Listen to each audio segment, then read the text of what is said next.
మంచిర్యాల జిల్లా ప్రజలకు విజ్ఞప్తి. ప్రస్తుత జిల్లాలో భారీ నుంచి అతి భారీ వర్షాలు కురుస్తున్నందున మంచిర్యాల జిల్లా ప్రజలు అప్రమత్తంగా ఉండాలని, తగు జాగ్రత్తలు తీసుకోవాలని కోరుకుంటున్నాము. కరెంటు స్తంభాల వద్దకు వెళ్ళకండి. మట్టి గోడలు ఉన్న ఇంట్లో అప్రమత్తంగా ఉండాలి. అవసరమైతే తప్ప బయటికి వెళ్ళకండి. వంతెనలు, చెరువులు, వాగులు దగ్గరికి ఎవరు వెళ్ళకండి. వరద ప్రవాహం ఎక్కువ ఉండే అవకాశం ఉన్నది కాబట్టి ప్రజలందరూ అప్రమత్తంగా ఉండాలి. ప్రకృతి విపత్తుల వల్ల ఏమైనా జరిగితే వెంటనే అధికారులకు తెలియచేయండి. ఇట్లు సఖీ సెంటర్, తెలంగాణ ప్రభుత్వం మహిళా అభివృద్ధి మరియు శిశు సంక్షేమ శాఖ యందు మంచిర్యాల జిల్లాలో సఖీ కేంద్రం పనిచేస్తుంది. ఆపదలో ఉన్న బాధిత మహిళలకు సఖీ కేంద్రం 24/7 అందుబాటులో ఉంటుంది.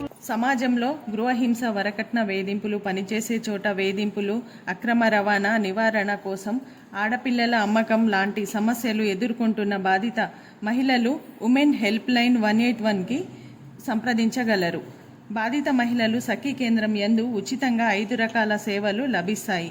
అవి 1 వైద్య సేవలు, 2 కౌన్సిలింగ్ సేవలు, 3 పోలీస్ సహాయం, 4 న్యాయ సహాయం, 5 తాత్కాలిక వసతి లాంటి సేవలు మన సఖీ కేంద్రంలో అందుబాటులో ఉంటాయి. కావున దీనిని వన్ స్టాప్ సెంటర్ అని అంటాము. సఖీ కేంద్రం ఆడవారి నేస్తంగా పనిచేస్తుంది. ధన్యవాదములు. సఖీ కేంద్రం, మంచిర్యాల జిల్లా.